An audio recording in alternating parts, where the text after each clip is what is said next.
Very just. I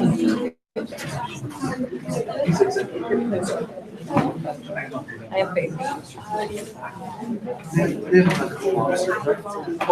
Just like, you know.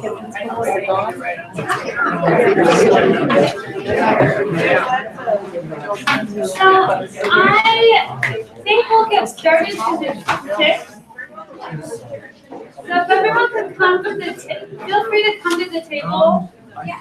Those of you who are out in the seats, feel free to come closer if you want. It'll be easier to hear and participate.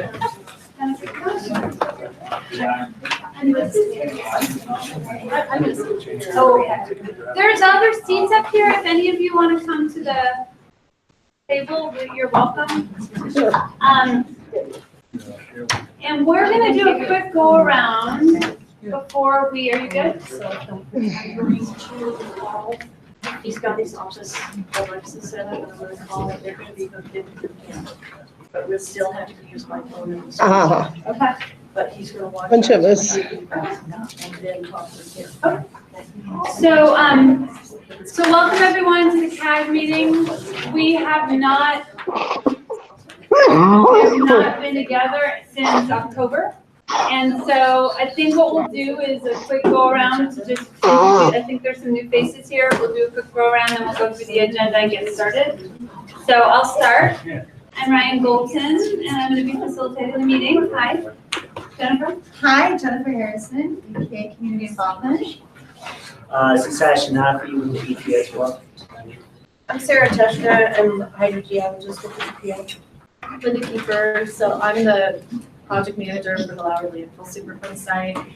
Les Sims is taking on other responsibilities. Tom Kraus, CAG, co-chair. I'm Register CAG from Thunderbird State. Karen Hancock's the Aurora Planning. Nicole Johnston, I used to be a member of CAG before I was elected, and now I am the Aurora City Council member for Ward 2, which includes this area. Don Langley, I'm a citizen of Aurora. Richard Rader, CAG member. Bonnie Reader, CAG member, CAG chair, co-chair, and Tom. Sean Leesky with the City of Aurora Water Department. Lynn Robio Wagner, Tri-County Health Department. Tom Butts, Environmental Health, Tri-County Health. Keith Homersham, Tri-County Health Department. Margie Sobey, CAG member. I live in Murphy Creek. I'm Rebecca Thomas with EPA, supporting Linda on the project. David Berry with EPA. Leah Coyhouse with City of Aurora Planning. Dave Wilmot, Shooting County member. And those of you in the chairs, can we go this way to that way? Go ahead. Sharon Wilson, I'm on the other side of 470. Steve Bates, Feathers Club State President. He's actually usually, but spectator also. Welcome. JD with the Trust. So why don't you, to Steve in particular, lives in Gun Club I Estates, think- and I think he should come up to the table. I think everyone who interested, and would you please come up to your chair? Please chairs. Yeah, because there's plenty of room. please do, we'll make room. Come on over, and you're with Blueprint Trust? You're right. Yeah. Yeah. Yeah, can the two of you introduce yourself? Oh, that's because this is your first one. Yes. Cheerleader. So Cheerleader. go down here. We're in for distance, does that count? Uh-huh. Neighbors. You absolutely can. So, Years ago. come on over. Sure. Oh, yeah? Teach you a hard So, oh, I see, we're having feedback. We also have Dietrich and Bill. Are they both on the line, or are they both? I think we're bringing him in since we've got a problem with Dietrich and Bill, are you on yet? We're trying to hook up through their system. Non-CAG membership. It's a non-CAG member. Yeah. I don't want to listen. Yeah, I guess I don't know why we have two Okay. sheets. So Dietrich and Bill are the tag advisors. We will be introducing them in a minute. And they will be trying to participate remotely, and hope that will work. So and Bonnie, if it works, to, I don't know, if Kelly can help you. I'm sorry. No, I'm sorry too. Okay, so just a quick review of what we're doing today, and then we'll see if anyone else has anything that they want to add to the agenda or change on the agenda. But my understanding is that first we did want to. Please tell your member. How about if you take it around the corner while you hook them up? I can't. Oh, I see. You have to be near that. Okay. And so we're going to start by hopefully introducing Bill and Dietrich if they can hear us, and we can hear them. Then we're really we've had this long delay because of the shutdown, obviously, and we had a delay even before the shutdown because there was the community meeting on the same night as our CAG meeting in December. I don't know if you all remember, and so we had to cancel the December CAG meeting. So we haven't met since October. And so we're going to hear an update from EPA. Obviously, everything ground to a halt during the shutdown, but we'll hear what's going on now. And we may hear, I don't know if Dave, we may hear some updates from you, but anyway, we'll hear updates from whoever has updates to share. And then we do want to, CISA is here from EPA, because since we last met, the CAG got the CAG grant, and so we wanted to celebrate that and actually talk about what that means and what to expect and how it's going to add to what we're doing here at the CAG. And so Steve, we'll hear from you and Rebecca on that, and then we'll hear from the CAG co-chairs about what to expect from the involvement of the new technical advisors who will be supporting the CAG. And then we're going to spend probably an hour. I should say that we reallocated time after talking to the CAG co-chairs and EPA, so that I think we're going to spend a little longer on updates because we have a little more information included in the CAG grant, and we'll spend closer to an hour on the work session. That was the proposal. So between 6:45 and 7:45 or so, we're going to dig into a couple of topics, and this is where we go off the recording and just have some open discussion with respect to the city of Aurora and the work settling defendants in the water court application, which relates to the potable water cessation issue. We're going to be talking about that and have people have a chance to have some back and forth. And then we're going to be talking a little bit about any clarification regarding the nested well work plan, which happened since we last met. And then we're going to close, as we always do, by talking about what we want to do in March. There has also been discussion about having another work session, and we'll talk about what that might look like in the near future. So anything else, any other announcements or tweaks that anyone wants to add about the agenda? Great. So I think I'm just going to turn it to Rebecca and Linda, and if you all could bring us up to speed on what's going on, transitions, new updates on the site work. Sure, I'd be happy to get us started, Ryan. Thank you. Again, my name is Rebecca Thomas. I work for EPA, and it's delightful to be back. It feels like it's been a really long time since we were here. Ryan said it's been since October, and I know there were some difficulties scheduling around the holidays, and of course the government would shut down for that 35 days. I know that all of us that work at EPA are delighted to be back in the office. It's certainly slowed work down, but we're all full speed ahead again, and very happy to be here. I did want to come tonight and talk a little bit more about transitions. This may be the first time that many of you have met my colleague Linda Kiefer, who will be taking over as project manager.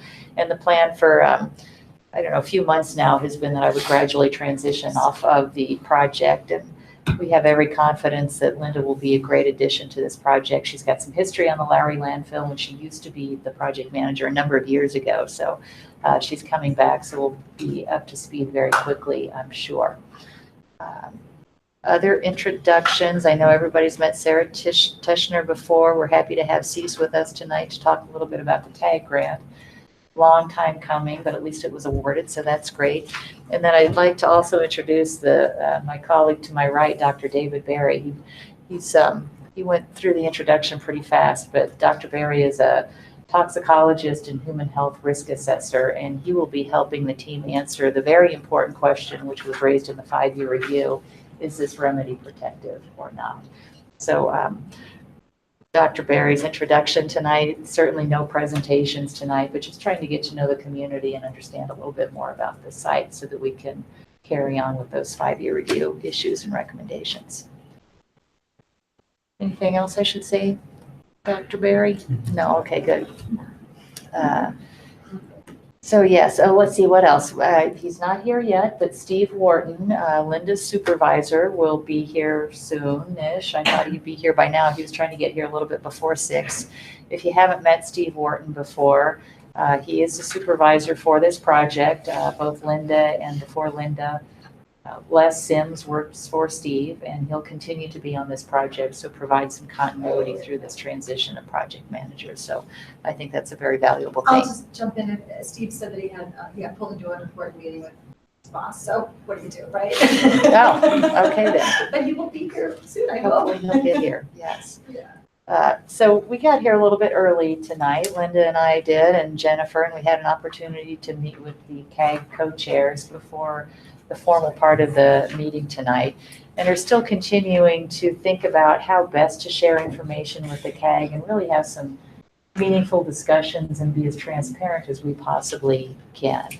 So we're thinking about revising how we share communications and revising also how we share documents, with the idea that these CAG meetings can at least sometimes include not just presentations by the various parties, but also some discussion about whatever the topic of the day might be. If we've got a work plan in front of us and all the different parties have comments on the work plan, maybe we can promote some discussion in the CAG meeting, make sure that we're sharing that information transparently. And then, of course, we've also had the idea of creating some smaller work study sessions that might also be a useful tool moving forward to discuss some of these important documents. So I know that Linda's very interested in doing the best that she can, and EPA always looks forward to hearing from you all, the citizens group, on how we can best meet your needs for information and answer the questions that you have, and also answer the questions raised in the 5-year review.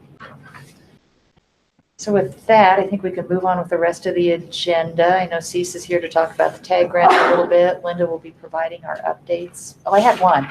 It's not really our update, so I said I would put that on my list of things to talk about. And maybe you all are already familiar with it, but we received a Highway 30 report that included some information about some new groundwater sampling, and it appears that there might be some 1,4-dioxane in these wells below our practical quantitation limit, but there nonetheless. So that's something that I haven't looked at. I know Linda just got it last week and has begun to look at it, but it's a document that we'll look at with interest because, of course, it's additional information that might help inform what's going on in the groundwater regime in this area. And Rebecca, just a reminder to everyone, we're going to need to speak up because tonight, unlike usual, we only have this one mic. So especially for those of you with softer voices, I may remind you to speak up. Thank you. Okay, good. Did we ever introduce Dietrich and Bill? Well, are they on? They're not on yet. I have no idea. Okay, so Kelly, Kelly, will you say hi? Hello. So Kelly works with Janine at the state health department, and she's monitoring the chat on the video. So anyone who's in touch with Dietrich and Bill, feel free to let them know that they can send a message if they cannot hear or us. And otherwise, hopefully they're texting with you all and we'll be able to catch them in when it's time. So hopefully. Okay. Linda, can we, is this a good time to transition to anything we should know about any site updates? Is there anything else to add? So let's see. So I started on the site in the beginning of November, and there were a lot of, and I'll just call them projects, but that spun out of the 5-year review. So there's 6 operable units. Are you familiar with that term? That's how we divide the Superfund sites up. And in the 5-year review, 4 of them, operable units, were performing as expected, might have had some minor issues. So the 2 operable units that did have some issues were related to groundwater. So the shallow groundwater and the deeper, so operable unit 1 and 6. From that, a lot of initiatives were started and work that the WSDs provided work plans for and started. Sampling has occurred. It's called the synoptic sampling, and that began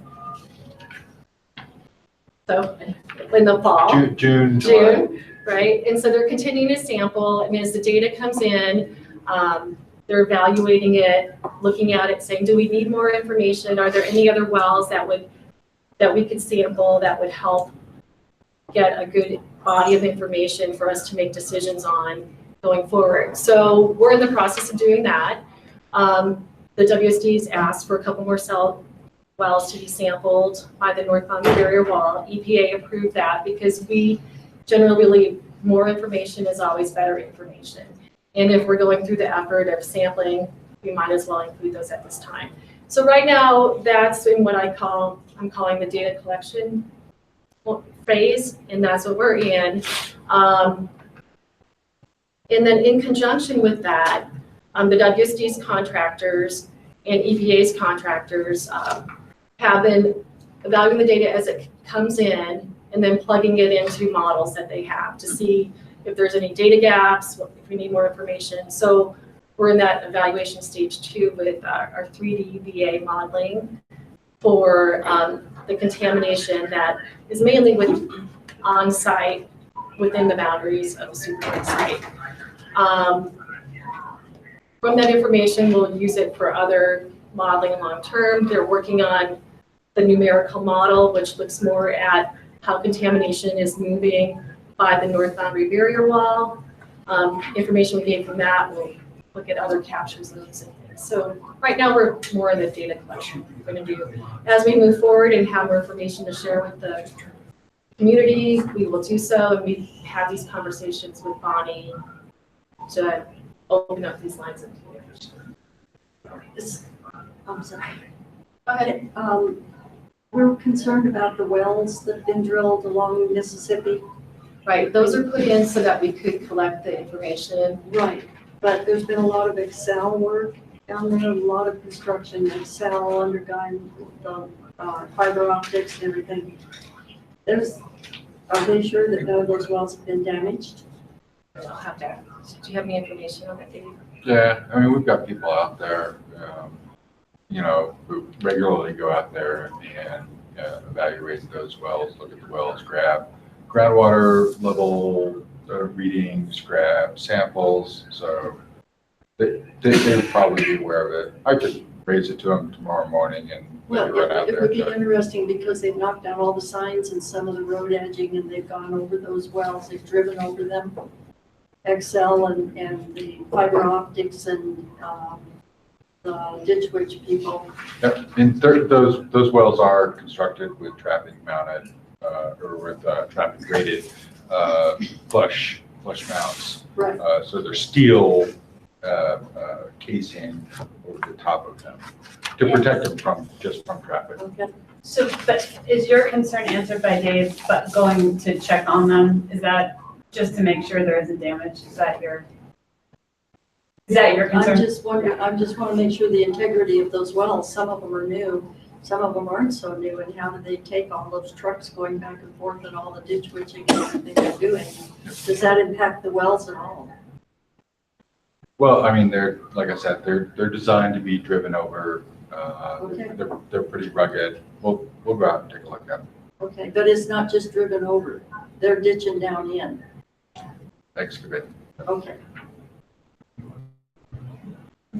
Any other questions about just the updates you either heard or are wondering about? So I couldn't quite tell where the 1,4-dioxane now along Highway 30, where you were talking about that, where is that at? We just reviewing that report that from the Highway 30 from the City of Aurora. So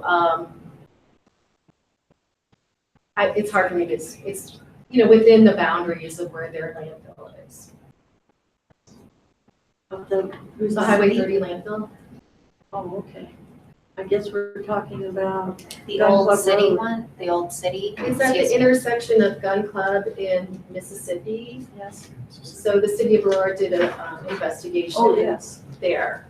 And so one of their sampling events detected two of their shallow wells with 1,4-dioxane at approximately like 0.4 parts per billion.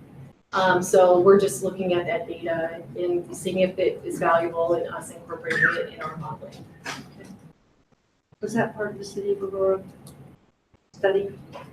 Okay. I just want everybody to know that that study was very well done. And we wish all studies on landfills could be done that well. Thank you very much. You've been very open and honest about it. We appreciate it.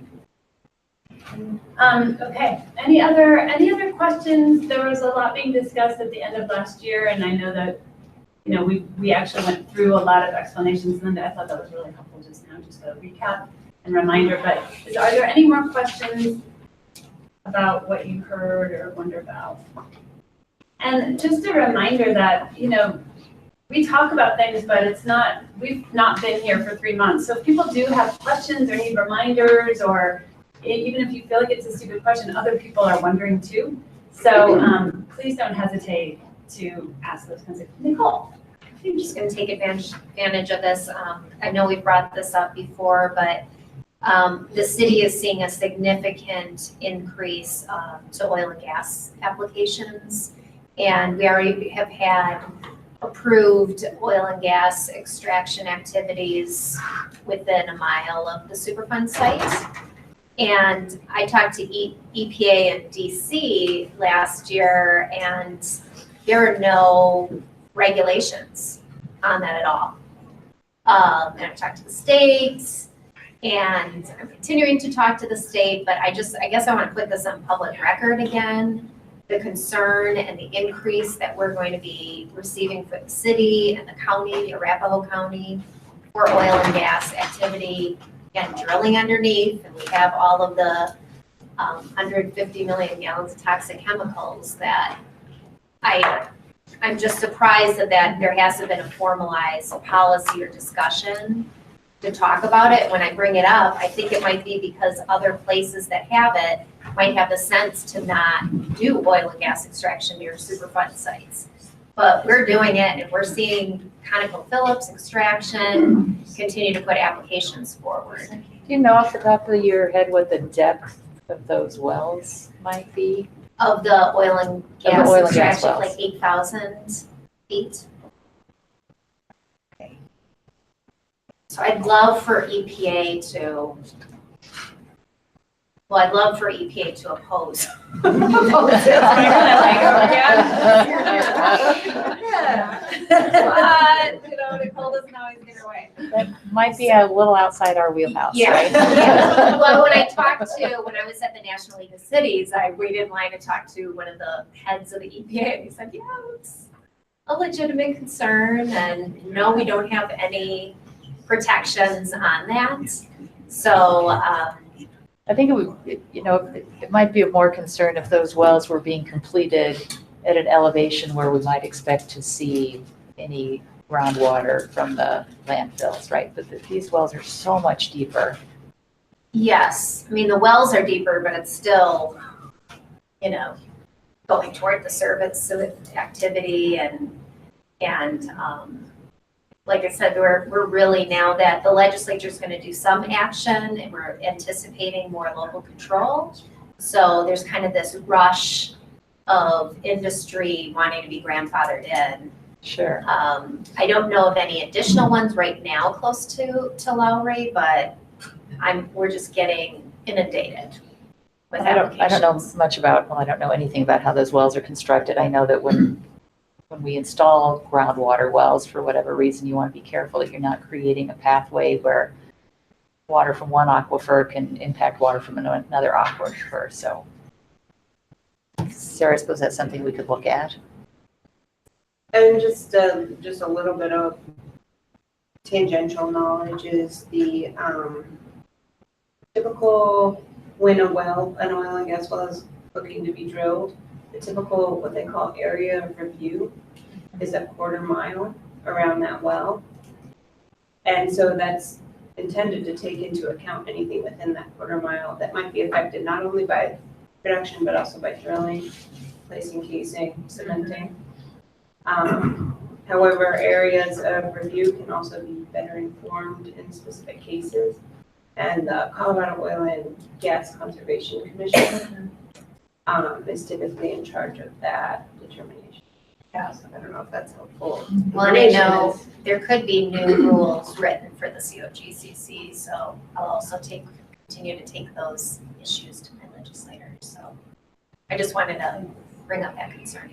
Just another point on that too, when those wells are drilled, the casing, they actually have to put a casing down about 100 feet below deepest known groundwater level in order to protect the groundwater from any possible contamination. And it's an extra kind of casing, so they have a casing around the actual well itself and then an additional casing around that casing that goes all the way down below the groundwater. So just something to kind of be aware of.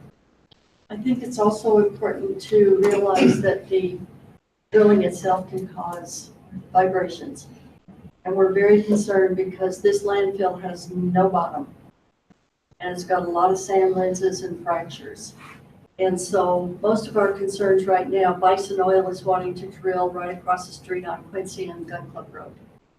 And so we're just concerned that if it does cause movement in the soil, since there is so much fracture, sand lenses, et cetera, that we're concerned. And I think what Nicole is hoping for is the EPA will have some stand on this. We have taken this to the health department. They say that they cannot guarantee what will or will not happen, and we respect that. However, they do want to know if this does happen within the landfill area. They want to follow it, so we're just hopeful that EPA will be able to do the same. So does anybody know at this point when and who drills, will they go ahead and drill down and go underneath the landfill? Will they horizontally go underneath the landfill at this, right now? It depends on where they're trying to get to, but they Well, I'm just wondering. I mean, when they go into those pads, they usually have a multiple series of wells that then kind of go out directionally from that. Miles So to fingers that go out. So it depends on what lens they're trying to get within the shale formation. And it's possible. So we don't really know for a fact that wells are going to be drilled that will go underneath the landfill yet. Yeah, we need to find out. It's part of each application, and we haven't had an application yet. Showing that. The only thing that might be relevant is I don't know if the landfill owners have mineral rights under their own land or not. Who owns the mineral rights under the Denver? So I don't Denver's think we control do. those mineral rights and may be able to I don't think we control do. or not control what's in that. Because that's quite an issue based on the fact that under the state law, you can't refuse mineral owners to recoup their minerals. You can be first pool or you can ask Brian. Yeah. So my suggestion would be, and it sounds like it's an active question, we don't know who Denver owns. Did I hear that? I'm You pretty right? certain we don't know that. Okay. So because one of the things we're doing is collecting topics for future meetings, if this is something of interest and if there's things that could be addressed, whether it's by EPA or we invite somebody else as it relates to the landfill and the Superfund site, we can come back to that. Okay. I think that the oil and gas permits have a public comment period associated with it. Yeah, we're involved in that. Yeah, I'm sure. Okay, so I'm gonna move us along. Oh, sorry. I've got one in the gym. Margie had something. Okay, go ahead, and then I think Margie. you did, Richard. I did just want to mention, Edith and her husband were at the County Commissioner Town Hall a couple of weeks ago. And Jeff Baker very specifically talked about a series of wells going in at Gun Club and Quincy. He may have been mistaken about those. He might have been thinking about the ones farther up Gun Club Road. But because he was so certain about that area, I'm thinking that maybe there's a permit that's floating around or talk of a permit that he's aware of. So just for whatever that's worth.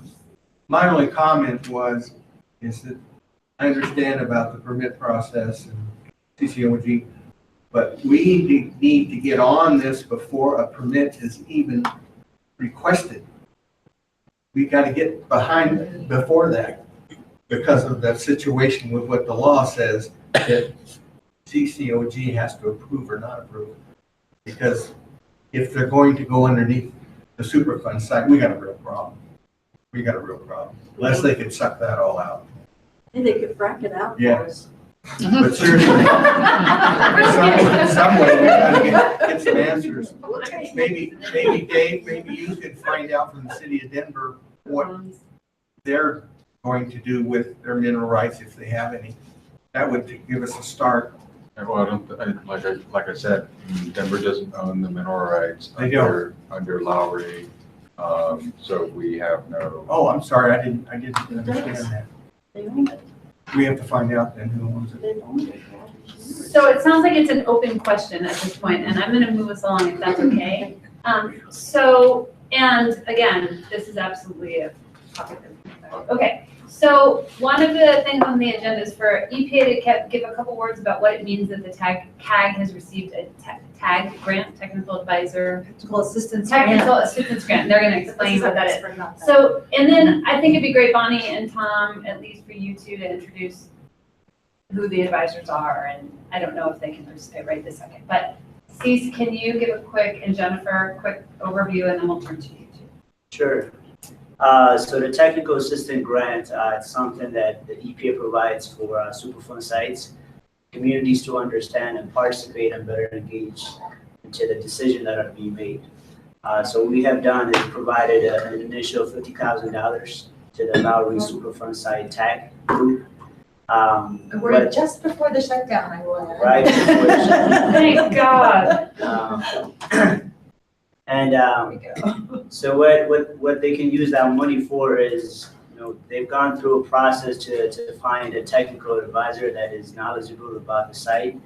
And they're going to use that funding to better understand the documents that are coming out from the EPA and, the state involved in the Superfund site. One thing that I've been asked to talk about is the difference between the CAG, which is the Community Advisory Group that are participants here, and the TAG, which is a Technical Assistant Grant. You all have gone through a process to identify rules and regulations in terms of how this meeting happens here, which is the CAG. So that does not change because, there is funding that is then awarded to the TAG group. So that stays intact. There is some regulation that make it difficult for some members to be involved in a TAG group. Any elected officials, academic institution professors, potential responsible parties. These are individuals that cannot be part of the TAG group. So therefore, the group here has to separate itself out of the CAG group to be able to apply and receive this funding. Like I mentioned, the funding has been awarded. The TAG group can utilize that funding to, of course, they've hired a technical advisor. And from that information, what they can do is, share that information with the larger community that is involved and that is interested in knowing about the Superfund site. I'm happy to answer any questions. I also have a contact at the EPA who is a grant specialist. That's my counterpart that also works with me. So I'm provided to provide any additional information if there is any questions.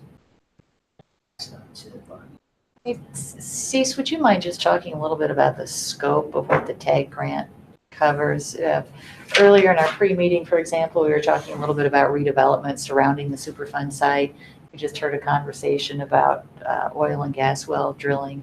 And both of those activities, while they might be influenced by the Superfund site, are not really directly related to the Superfund site. As I understand the grant, the issues addressed by the TAG advisors have to be specific to the Superfund project. Yeah, that's correct. That's a good point. So prior to awarding the grant, of course, I want to thank you to Bonnie and everybody involved into the process because it's been a long process before we awarded it. So they kind of understand what it is, that they have to do with that money.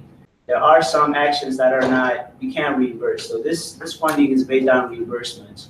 So they incur the cost, they send it to us, so we reimburse that cost.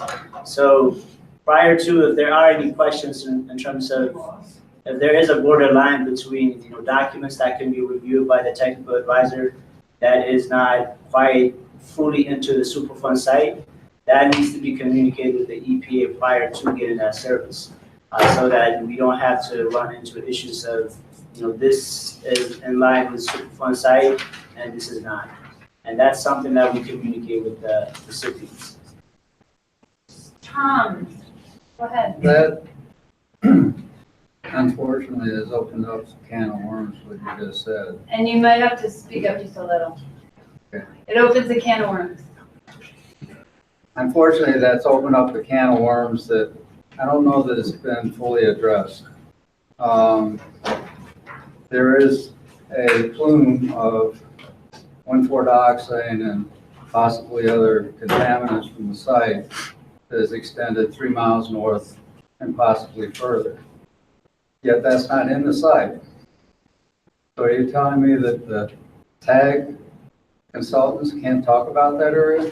No, not at all. Certainly the extent of the plume, both the lateral extent and the vertical extent, is still a question as identified in the 5-year review. So any issue identified in the 5-year review could clearly be part of what the TAG advisors might address. I was really trying to get at more things like the redevelopment and the oil and gas well drilling, and there might be others that I can't think of right now. And the TAG advisors can't collect new data. So for example, if you got frustrated because Linda's not out there yet sampling Gun Club estates, you can't get your TAG grant to go out and do it. I also think it might be helpful with respect to what Steve said about how the TAG grant can support a group of community members, but not a broader CAG that has jurisdictions and others involved. Can you all, Bonnie and Tom, speak to how you have been, you've said this before, but just as a reminder, how you've been conducting the work study sessions for the community members and how the TAG advisors are supporting that? Because I think that might be a good reminder. Well, what we've been doing is we've been having work study sessions, which the TAG members come to, and if we talk about technical issues, then our technical advisors can come in by video or by conferencing, and we talk about these issues. I'd like to clarify that the main role of the TAG group is to reach out to the community and to educate the community. And so when we have these study sessions and when we have these kind of CAG sessions, it's our obligation to reach out to the people that don't come to these meetings and aren't CAG members or TAG members.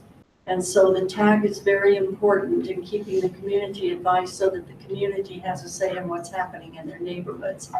And Rebecca mentioned the fact that we've got some issues like in Murphy Creek where we have a plume going through that property, and our technical advisors can investigate studies and reports about that plume, and they can advise us on what they see, and we can therefore go out to the community and say, this is what EPA says, this is what our consultants say, and this is what the state says. And let people have the information so that they can make decisions about what they do or don't want going on around their home and their living environment. So that's primarily what we've been doing. Tom, do you want to add to that? Okay. So we are restricted. We cannot ask our technical advisors to advise us on the oil drilling situation because that isn't on the Lowry landfill or in the plume area. So we have not asked them to advise us on that. As far as development in the area, we can only talk about the effects of the plume might be. The plume is going through Murphy Creek. They're planning some new development right next to the landfill now, where the plume is located. We can use our technical advisors to try and determine how wide or how deep or how long that plume is. And they can interpret the data that comes from the studies that are done to give us an idea. For instance, we're very concerned every house that's going to be built in that area is going to have a sump system. were very concerned about whether those sumps could pull that plume water over into their homes. And so we can ask our TAG advisors about those kinds of issues, but to actually get involved in the development issues or to help us comment against drilling in the area, we cannot use our funds for that. And one other question I had is if you all, Bonnie and Tom, could talk about how you envision the TAG advisors communicating or participating in these CAG meetings or not? Or will It will help we when we have a them? speaker system. Yeah, once we have a brilliant new audio visual. What's your expectation in terms of just for this group? Well, Dietrich McGinnis is the owner of the company, and if we're gonna try and get him on one of the phones and see if we can put it on the speaker up there. And he's the owner of the company. He's based in Reno, Nevada. His hydrologist and the person that works for Dietrich, Bill Fryer, lives in Estes Park. Right now with winter weather and everything, the roads aren't the best for driving at night, and so he's made the decision they would talk to us on these or in the system when it works. We see them participating in the meetings, adding to the conversation, being available to answer questions. Any citizen that wants to know something about their living environment and the effects of Lauer landfill and the plume, these technical advisors, our TAG has been funded to allow you to ask them any questions that you would like to ask them. That's why we exist, is for any citizen that has a question about any of these issues. So anytime that our technical advisors are on board, usually what they're going to talk about, like tonight, if we ever get them on board, they're going to talk to us about, they have just gotten back on, they've been working on this site for probably almost 10 years. They're going to talk tonight, they've been gone for a while, and they were going to give us an overview of what McGinnis and Associates does and give us a few points on what they see important going forward at this site. So those are the kinds of things, usually, especially during summertime, Bill Fryer will be driving down here and participating in all of our meetings. And Dietrich will be coming on. It'll be wonderful if we do get a way to put him on board with us so he can communicate with us during the meeting. But right now, this is the best we can do. Thank you. Any questions about that? And then I think a few more people came in, including Steve Wharton, that I want to give you a chance. Hi, Commissioner Baker, just to introduce all of yourselves. And then we're going to transition to our our work session portion, bless you, of the meeting. And I think we'll start off with the water court application. Do you all want to just quickly introduce yourselves, those of you who just walked in? Hi, Jeff Baker, Arapahoe County Commissioner, and I'm my getting his number. beautiful wife. Thank you, welcome. Hi, I'm Alexandra Davis. I'm from the city of Aurora, the Water Resources Division of the Water Department. And I'm Dawn Jewell. I'm also from the city of Aurora Water Resources Division. Great to have you. Oh, hi. I'm Steve Wharton. I'm with EPA, and I'm the Coastline Supervisor in the Superfund program. So Linda's in my unit. See a bunch of familiar faces and some new faces. So I've been around quite a while, and that's why I'm here again. So as you probably heard earlier, Rebecca is You're the continuity, Steve. okay. No, I was just saying that Rebecca, I'm sure shared with you that she's going on to her greener pasture, so to speak, I guess. And so I'll be attempting to fill some very big shoes in the role that she's been playing here, with the site and with the community. Ryan, I think we were going to try and introduce. Ready, Bill? Dietrich. Are you there?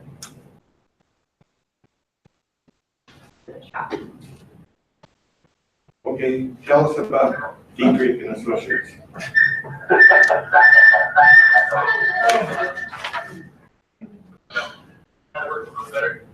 Maybe without the mic. Yeah, try. Anyway, I've been for years, and is settlement problem and doing physical difficulties, but you know, We can hear you a little bit. No, it's pretty. Okay, I'll make this brief, but you can just somebody goes pretty well, but it looks like there's some set of problems, but, I think I covered pretty well, been working, for several years with a lot of the Excel. We're doing more finance, just on the progress of the site, and just, look forward to getting to do that. As well as questions from, ice group, and, try to understand what's going on and, something folks can understand. And do you have any questions about what we've done or what time clock that's it? No questions? Yeah. Thank you for the introduction. I think we caught all of that, and it's helpful to actually hear your voice. So welcome, and we'll hope to be able to hear more from you later and in subsequent meetings. Yeah, Cease was just reminding me that we have a Bluetooth speaker that is at least better than a speakerphone, Yeah. but the iPhone. So we'll just figure out. We'll figure it out. I'll be in touch with you for 7 to come up with a solution. And I'm sorry that this didn't work out. They used to have a system that disappeared during the shutdown. Okay. I think they're upgrading. So hopefully they'll be back. I think we're going to turn to the City of Aurora, the work settling defendants, for an update on the water. Ever since the cessation of potable water happened and there was a change application submitted before that, we've had regular updates at these meetings about the status of the application. And so people asked to hear about that as usual. And also because in October, Dave or Steve had mentioned that the Aurora was an objector to that application, and the CAG asked to hear more about that. So I don't know if you all have gotten together and how you want to present it, but the CAG would love to hear an update. So Alex. That's actually why Alexandra and Dawn are here to talk a little bit about the water case. Perfect. So I'm gonna let them kind of jump in. Okay. Great. Thank you, Karen, for giving me her seat. I wasn't quite sure how you wanted us to talk about this. However you want to. That's great. Whatever's easiest. So, thanks for having us here tonight. I'm happy to answer any questions, but I thought I'd just give you a little bit of background and explain where we are in the water court case. And if I'm assuming too little knowledge, I apologize. Most people don't get to play in water courts all the time, and you all should feel very lucky if you don't. So I'm assuming that many people don't really understand the water court process. So I'm going to start there. In Colorado, we have a doctrine of appropriation called prior appropriation. And it means first in time, first in right, and that's how we allocate our water rights. And the way that each person or entity protects their water rights is they have to participate in a water court process. So if you have a water right, or you want a water right and you want to change a water right, like what the Lowry landfill folks are doing, they have water needs and they're changing those water needs. You have to go to water court and you have to adjudicate those changes or water needs or water uses, and you have to get a water court decree. And any water owner, any water right owner who feels that their water rights might be injured by whatever it is you want to do are required to participate in that process in order to protect their rights. That's how you protect your water rights in Colorado. So it's a sometimes complicated and difficult process, and sometimes it's really easy. And in this case, we think it's pretty straightforward and easy, so we're excited. But the bottom line is when the EPA asked that the landfill owners, and I don't know your terminology, so I'm not exactly sure what to call people, but the people in charge of the landfill site who are responsible for pumping the water and moving the water out, when they were asked to increase that pumping, that increased pumping will injure water rights owned by the city of Aurora.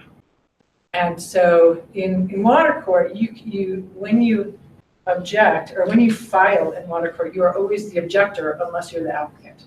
So you're always called an opposer. A lot of opposition can be friendly opposition. It's not necessarily hostile opposition. It's simply to stand up and say, hey, we think there's a problem here that we want to explore.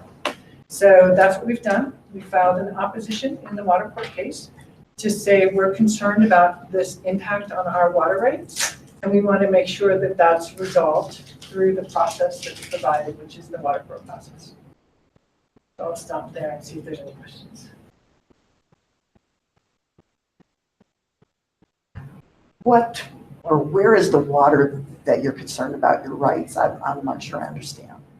Yeah, in this case, it was really interesting for me to learn a little bit about that too. So in Colorado, you have groundwater and you have surface water. And groundwater is treated, unless it's not tributary or not non-tributary, it's treated as tributary to surface water, and it's treated as though it is surface water. We have what are called their lawn irrigation return flows. So when the city of Aurora there's certain rights that are fully consumable. I'll try not to get too into the weeds here, but when you have certain rights, like if we bring water over from the Arkansas Basin, we are allowed to use 100% of that water. So let's say we have 1 acre foot. And so we take that acre foot of water, we run it into our system, we distribute it to the homeowners. The homeowners put it on their grass, and the grass consumes a portion of it, but it doesn't consume all of it. So under the Colorado rules, we can recover that portion that's not consumed by the grass. The return flows, the lawn irrigation return flows, are water that we can account for, track, and then pick up in, say, our Prairie Waters pipeline, or pick up elsewhere, and bring back to our system and reuse it. So it's a very efficient use of water, but it requires a lot of accounting. And so in this case, it's those irrigation return flows that are coming through the ground that are accruing to Sand Creek, Toll Creek, and then Senac Creek, that we're worried about being impacted by the pumping, because the pumping's withdrawing water, and by withdrawing that water, it transfers the water around a gauge, and that gauge is where we measure what we have available. So that water being moved around the gauge impacts our water rights. Now, the bulk of it comes back to the South Platte, and we're not worried about the bulk of it. There is about 5% of that water pumped that is consumed by the treatment process. And it's that 5% that we're looking at replacing it through the water court system. Thank you. Any other questions? I think I already know the answer to this, but it always surprises me. So the water court doesn't care at all about water quality. It's just quantity. That used to be the case, and it is changing, and it's changing slowly. But there is, so about, I'd say 10 years ago, a new statute was passed, which said if you have a change of water rights that impacts over 1,000 acre feet, I think, then you have to look at water quality. And there was some case law before that required, if you were exchanging water, changing water with people, that you had to provide people the quality of water that they kind of needed. But it does not look at water quality in the context that you all care about water quality, that the EPA cares about water quality, or the Department of Health. It does not look at constituents like that at all. Thanks. So how does the increase in pumping affect Aurora in that 5%? So are you saying that Aurora does not want the water court to allow increase in pumping? No, we are not saying that Aurora, so clearly the increase in pumping has to occur for reasons that are outside of water court. But it's sort of like, if you are buying a car, you can do all these things that the driver, the motor vehicle department doesn't care about, like with your car. But there are some things that they do care about. The water court cares about water rights. It cares about how much water goes to what uses. It cares about how you account for water. But there's nothing that's going to stop the plan for pumping that water from happening. It's just about following the rules to get it done. So why are you objecting? Why is Aurora objecting that it doesn't matter? I didn't say it didn't matter. I mean, the quantity. I said that that the water court case won't prevent the pumping from happening, but they have to follow the rules of the water rights system. And so that's what this case is going to do. And Aurora is working with the applicants, with your, I don't know if they're your attorneys, but the attorneys for the people who are doing the project, to make sure it happens. Dave Wilmot's attorney. Your attorney. Yes. Raise your hand. Yes, and so it's relatively straightforward, and we expect it to be resolved pretty easily. Where does the water go? Pumping water, where does it go? So as I understand, when you pump the water, it goes into an interceptor ditch, and that takes it to the treatment plant. And it either goes to the Sand Creek Reclamation Facility, or sometimes it is bypassed to the Robert Height treatment facility. And we can turn to Dave also to explain more about that if we want to. And I also think that Tom, you have a question.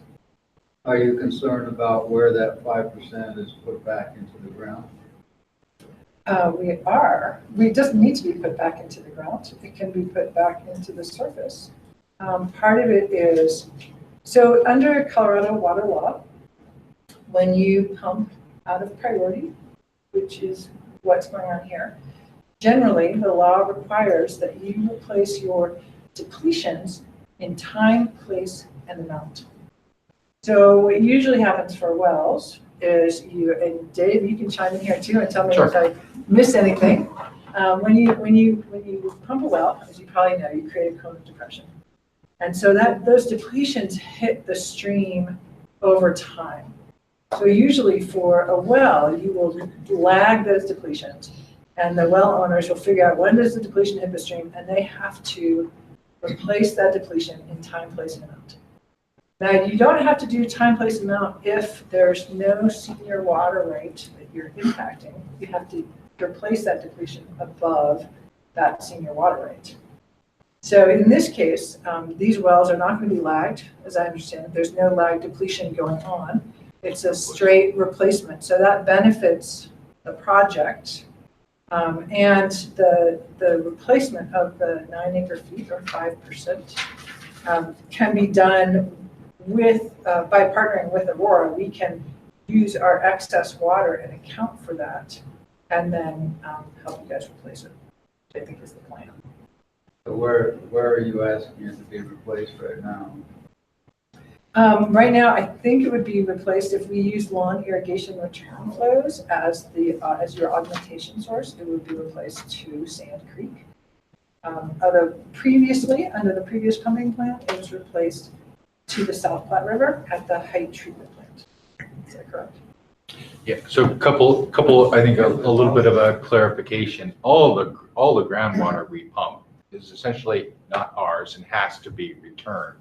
And what Alex talked about is senior water rights owners or senior water rights holders that are, we have to be concerned about those senior water rights holders between Lowry and down gradient to the South Platte. What we do is when we extract the groundwater, treat it, put it in the sanitary sewer line, goes to Metro, it actually, the bulk of it, actually 95% of it, actually returns to the South Platte water without any injury to those water rights holders between us and the South Platte. It just kind of like just hops on an airplane and takes a jump to the South Platte.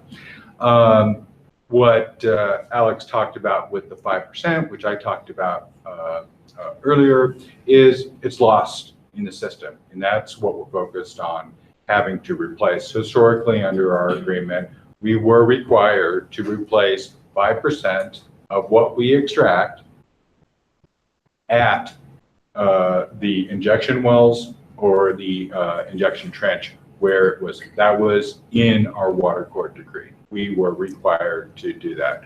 The changes we're trying to make are to allow for other locations and ways of purchasing return flow credits to meet that 5% obligation. And that's what we're working on. In fact, we have, at least for the interim,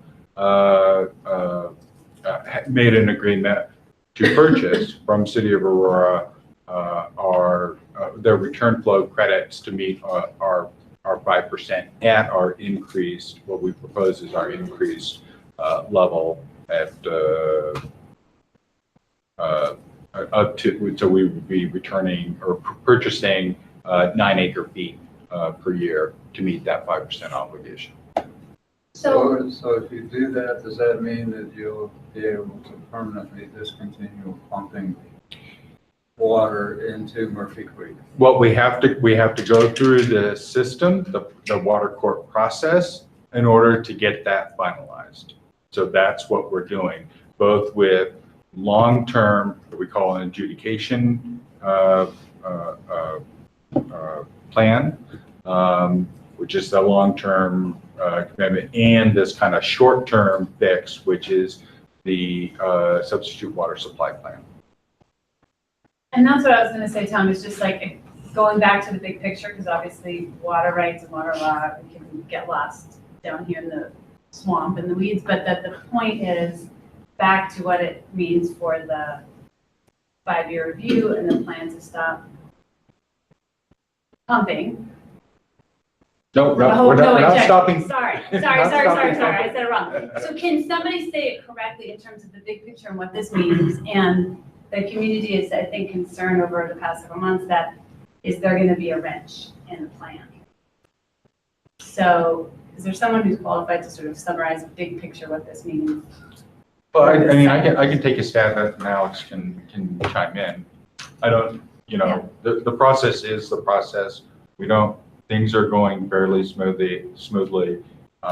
We understand Aurora's concerns. We're working with them to address those. It'll probably take a little bit of time, but just the process itself just takes time. We all just need to be patient. We don't see any wrenches. It's just got to work through the process. So it sounds like that you all in Aurora have come to an agreement and a way to take care of this situation if the court, you're doing it now temporarily, but if the court allows it, you got the problem solved for you all. Mm-hmm. If the court says, yeah, it's good, then it's adjudicated that way. Well, we got to make sure Aurora is satisfied as well. I'm just assuming, let's just assume that at this point they are, and you got the court in the state engineer's office. That takes care of any need for injection. Yep. Thank you. Yeah, That's the qualified. court case will give, it says, I understand it will give you options on how to operate, which will be good going forward. Well, that sounds like Thanks, Richard. moving right along. Does that mean when you say options for you, how you operate in the future? Yes, I need clarification. Does this mean that in the future you could have the option of injection again? I don't know, what I read in terms of the application had alternate points at which you could replace the depletions. Yes. And so those are the options that I was thinking about when I said options. Yeah, I think we had like 5 or 6 different options in there. I think most of the ones that we heard were palatable to us. I think what we're worried about is, does that mean sometime in the future you could start potable water injection again to come down Murphy Creek? Yeah, I think that's something that we're planning on. But, we're working through the collecting the data and working through the court system to make sure that we can do that. Like I said, currently for 2019, and then for the next, it's a 5-year agreement, we can acquire or are acquiring the return flow credits from Aurora to meet our future obligations, at least for the next 5 years. So that's kind of like paper water. So It's from accounting. So if that all happens for 5 years, you won't inject or water into, right? Yep. So we're looking at a 5-year, hopefully.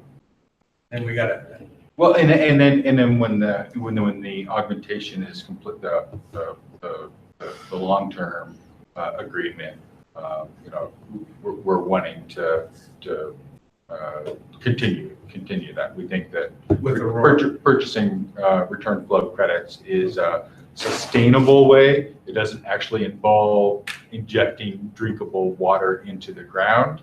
So it makes sense from that perspective.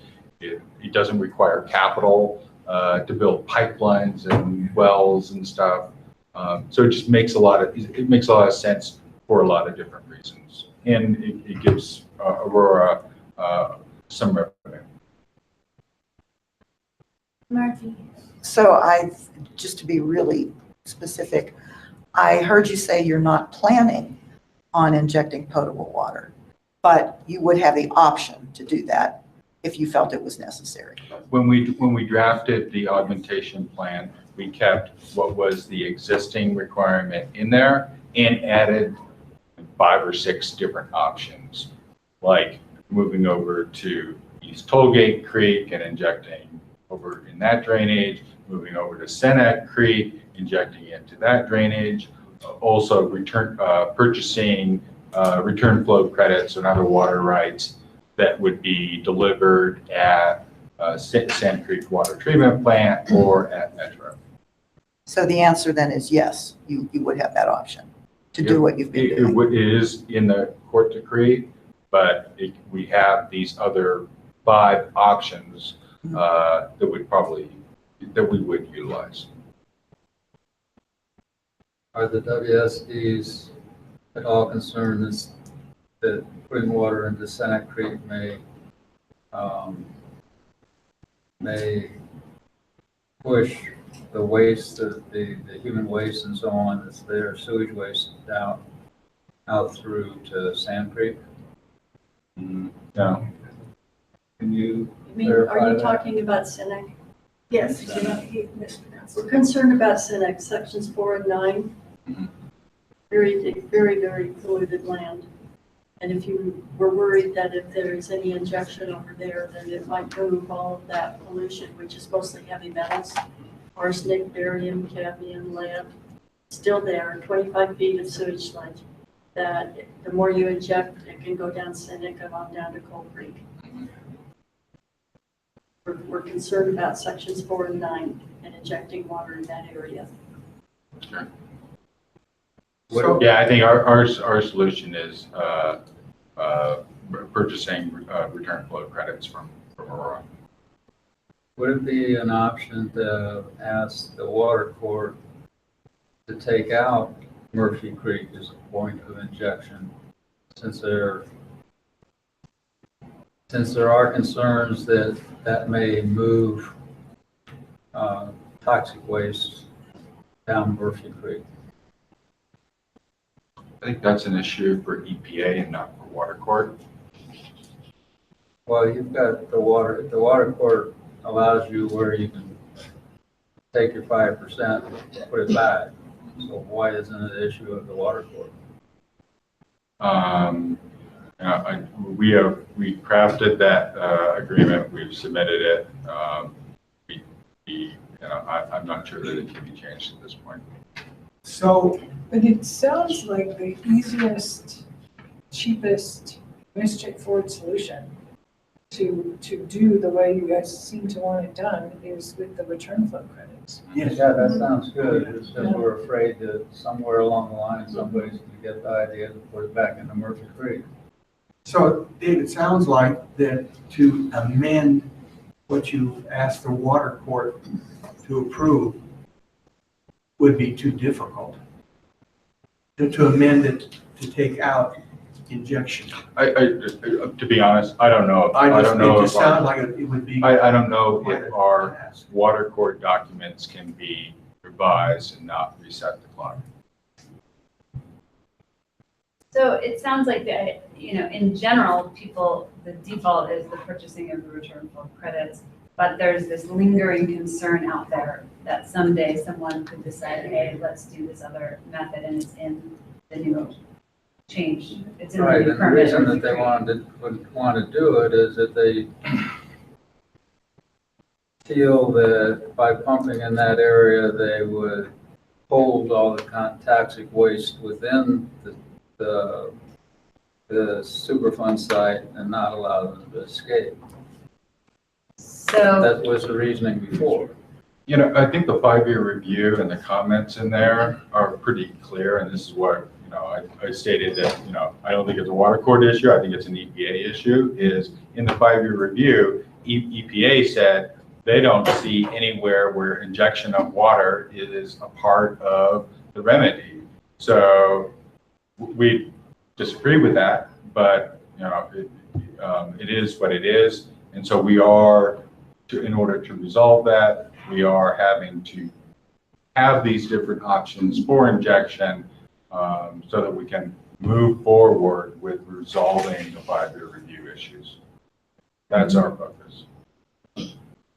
I think it's great what you're doing. I guess that question, the EPA, are you going to stick by asking them not to do injection in Murphy Creek? I think we need to evaluate what has happened to the groundwater system since injection has been ceased. I think it's, Linda, correct me if I'm wrong, or Sarah, I think it's premature to make a plan right now until we see really what impacts been on the groundwater system. In that evaluation, would you also then include whether or not the plume might be being diluted by that same injection? Certainly, yes. so am I right? I assume that this is a topic we will continue to return to. I know that you all will continue to raise the question about that, you know, that option lurking out there in light of what EPA learns. I guess the last thing I'll say is I think it's good that we have options, right? Because we don't know exactly how the groundwater system will react. So I think it's good to have the option to permanently cease injection or have the option to look at alternate locations for injection so that maybe it would contribute to dilution of a plume. Do you have any idea how long the evaluation process will be and when you'll be able to determine? I don't. Sarah, do you have take a wild guess on that one? I mean, I think that we've got a few months in, and it's, that's a complex topic that I think is really worth taking specific time to explore. I wouldn't hazard guessing off the top of my head, but I think it's a really legitimate topic to explore. The topic of how long it's likely to take, or What the the topic of cessation, post-cessation monitoring looks like, and Well, I guess that's something else to highlight, right? There's an extensive monitoring system so that we can keep track of what's happening with the change to the groundwater system. right, so maybe even starting just looking at what monitoring is occurring and what's being seen before then. Maybe looking at what we expect based on that. I'll just mention something, and I won't have the knowledge to explain this in detail because it's one of my neighbors told me this, and she's not here tonight. She had been monitoring how often her sump pump ran, and it ran a lot, almost continuously. It would run and then maybe shut off for 10 or 15 minutes, then run again, and this was constant. When the water injection stopped, she said her sump pump stopped running as frequently. So I don't know if that was coincidental or if it had something to do with that, but I'm just going to throw that out there for your evaluation process. In Murphy Creek subdivision? Yeah.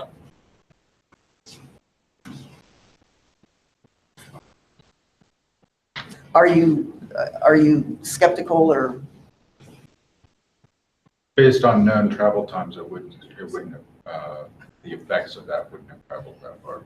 The first factor to look at would be precipitation and temperatures for infiltration rates. Okay. That would be the first thing to sort of.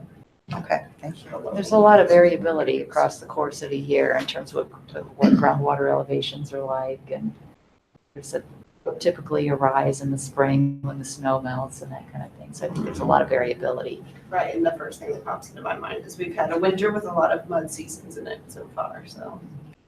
So Rebecca, you asked Sarah if there's any way to hazard a guess on how long this monitoring is likely, or the evaluation process is likely to take, but it sounds like your response was, we may be able to start talking sooner than later. Tell me if I heard, hopefully I'm putting more attention about what we're seeing and any expectations anything that we're seeing and any inferences that we can draw, knowing that that's just the beginning of the monitoring process. My question is that something, when will there be data to start discussing? March, April, much later, in terms, because I know people are very keen to know about the effects from the cessation. Well, we'll want to watch trends, right? And we'll want to watch trends over time. There are 4 seasons in a year. There's going to be variability across those 4 seasons. And I don't think any of us at the table knows how long it might take that groundwater system to reach equilibrium. But I think, again, the thing I'd like to highlight is that there's a very comprehensive monitoring network in place. Those monitoring wells continue to be sampled, so we're getting the data and we can watch those trends. That didn't really answer your question. Well, I think I'm asking it because I've heard a lot. Talk some more. Well, I've heard a lot of interest from people, and so yeah, go ahead. It's my understanding, and correct me if I'm wrong, is that you've got to monitor at maybe a monthly rate, and then you've got to have at least 6 results, so at least 6 months before you can even get close to a statistical answer, right? Even close, and I would probably argue, not being the groundwater expert, that's 6 months probably isn't enough, because I'd like to see a high groundwater season and a low groundwater season, and it'd be nice to repeat that. And then if trends continue to change, if there's still a downtrend or an upward trend, you want to watch that trend until it reaches some state of equilibrium. That's why I didn't answer the question. There is no answer. We don't know. That's sort of the gist of it, is it's a really complex question, and I don't want to try to figure it out on the spot. Well, but what I'm hearing is that it's not probably March or April or May, because Correct. it wouldn't tell anyone anything useful. Right. That it's much more like 6 to 12 months before there's even anything useful to review. Yeah. Right. Is that what I'm hearing?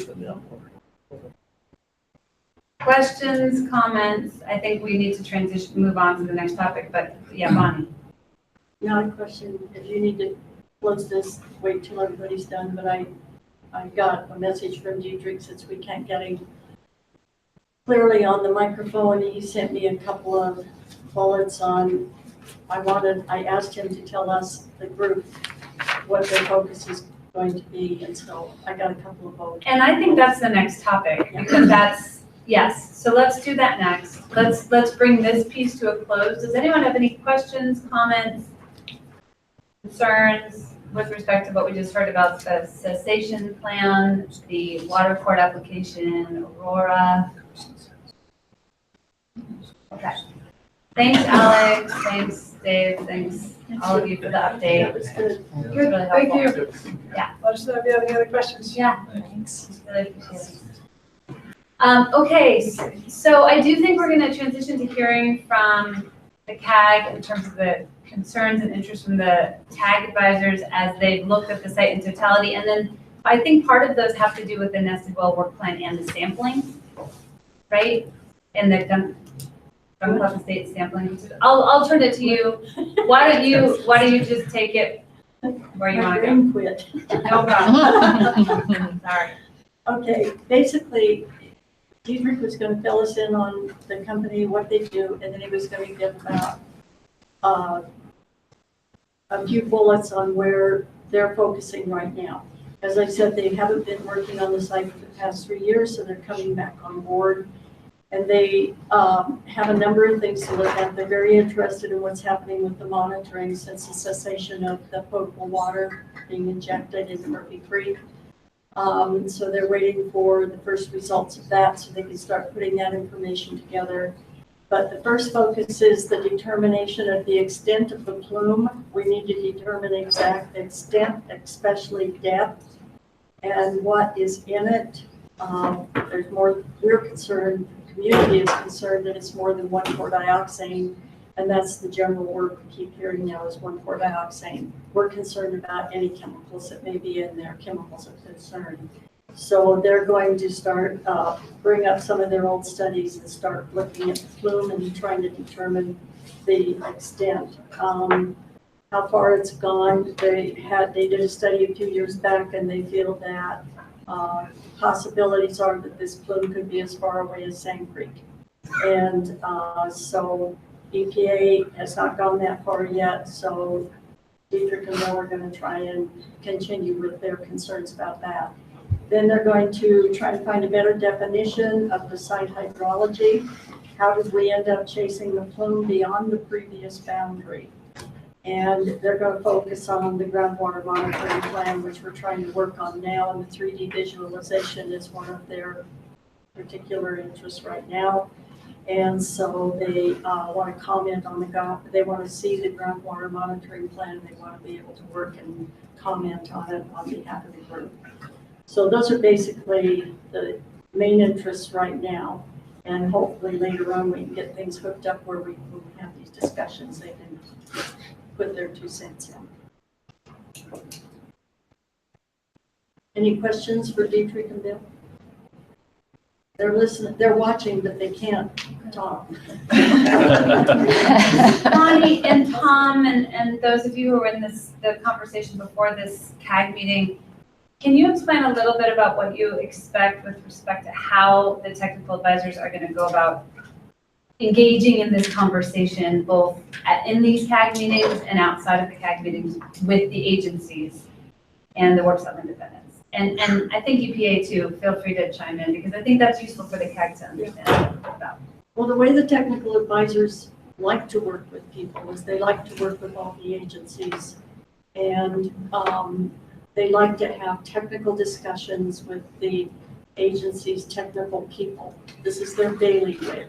We can come as citizens and we can say, I don't like this and I don't like that. But Dietrich and Bill are very technical and they can help us understand what the agencies are trying to explain to us. They can make good suggestions that benefit the community that they're consulting with. But basically, when we've had the most success has it been times when we've had technical meetings where our technical advisors, the EPA, the state, are all there and their technical people are there and they can really get into a good discussion. And as I was saying in the meeting we had before this meeting, I can remember when we had Helen Dawson, who is with EPA, and she's a hydrogeologist, she's just brilliant. And we had the meeting and she was there and she was disagreeing with quite a few things that were being suggested, but the techies all got together and they all started talking, and Dietrich was able to talk about the benefit to the community and why it would be a better way and it would actually be cheaper in the long run. And Helen just thought that was wonderful. And it brought about a really good change in the forward plans. And that's how Dietrich and Bill usually work. They like to work with the technical people, the scientists, and they like to be able to have a good discussion and they listen to all sides and then they try and put together the best idea that they can see through. And it sounds like from what I heard from the discussion, in some part that's going to happen through face-to-face meetings, likely with the agencies, with work cell independents, with the technical advisors. In some cases, it will be the EPA receiving a document, a draft document from work cell independents, making sure that it was within the bounds of the question, basically, and then passing it along to the technical advisors, to the state, CAG, and taking that input in writing and reconciling it, and then coming back to the group and CAG advisors and others and saying, here's what we took, here's what we didn't and why. So in some cases it would be face-to-face, in some cases it would be written comments. That about, yes. And that, so I think that's. So that hasn't been going on for probably 10 years, 12 years. We haven't been having good discussions. And so we really want to thank Rebecca because even this group right here, Rebecca's helped walk us to this point, and Steve. Every time I've come and asked you for help, you couldn't always agree with me, but you always did your best, and Rebecca was one of your best. And so we really want to thank you, because this kind of discussion has been needed for a long time. And so our technical advisors coming back on board is a real boon to us, and we think it's going to be a boon to everybody. If we can just discuss things and come to conclusions that are best for the health and the environment of the public. From what I understand, Linda had a great deal to do with too, of trying to get us all together so that we can all discuss issues and get the materials in a timely manner, as well as have the ability to all discuss it and come, present our views. Correct. And I appreciate that. Jennifer too. And Ryan. Yeah, Jennifer and Linda gave Rebecca the suggestion, so I wasn't trying to leave anybody out. And Jennifer has been an excellent community involvement person. It's been really good to have you on board. I just have to say that I wish the state was here tonight. We miss their input, because I say Janine Natterman has worked so hard to fill in when other people had problems, and she was excellent. And Lee's. Don't say past tense, she's still excellent, she'll be here at the next meeting. She best be. And as No far past as Lee, we really need his counsel at this, because Lee has all these years of expertise, and he knows, and if we need answers that involve studies over the years, he can add to it. So I'm really sorry he's not here tonight. But basically what Dietrich and Bill try and do is they really enjoy working with the scientists, with the techies, talking about things and trying to come to good conclusions. So I'm looking forward to going forward with this group. Excellent. So we're miraculously ahead of schedule. So we may be actually ending early, but I also want to use the last half an hour if we, however best we can use it. I definitely want to make sure we talk about what happens in March and the topics on people's minds. Yeah, fun. The testing of gun club wells. Yeah, I thought you were going to address that. Please. Oh, are we there? Yes, Oh, we're good. there, and okay. I thought that that's all you had to say. We have people here who are living in the United States. Oh, I'm good. sorry there are more people here. I sent out the agenda. I'm very disappointed. I thought I misunderstood. I didn't mind the meeting. I thought it was more for residents. I didn't realize it was this group of individuals who would be here. Well, I mean, I got the email, everybody got the email, but it just, a comment that this is a good learning curve for me. But I came into the meeting thinking, I don't recognize anybody. I was thinking someone here would show up. That being said, I recognize one. Well, thank you for being here and representing all your neighbors. I don't like that. But No, I'm, you're in not. that respect, No. I'm glad that I had the chance to at least understand who's here. This is impressive. So in terms of the agenda, so I misunderstood. So let's go back. On the agenda, the second bullet under, and does everyone have, we have more up here if anyone's missing that. Raise your hand if you're missing it. Okay. The second bullet is, there was this new work plan around the nested wells. And Dietrich and Bill, we're going to have a couple of bullets Yes. on their concerns on that. So Yes. And we'll save that in the future. Okay, we'll come back to it. And that within sort of as a related matter and a large matter, there have been ongoing comments and concerns we've talked about in the past meetings with respect to gun club estates and sampling of private wells. So with that, I'm not sure who to turn it to, but should I just turn it to you Well, all? I have some things here that I want to pass out. I only have 20, so I'm sorry. I'm going to have to ask that those that are actual CAG members, please. The rest of you are welcome to come read my copy. Do you want me to pass them out for you? Yeah, and what this is, it's a letter from a Gun Club Estates resident. I had about 4 people in Gun Club Estates mention that they would like to have their wells tested. I have to tell you in all honesty though that the people who have wells are very nervous about finding something in their well because they're worried that then their property values are going to go down.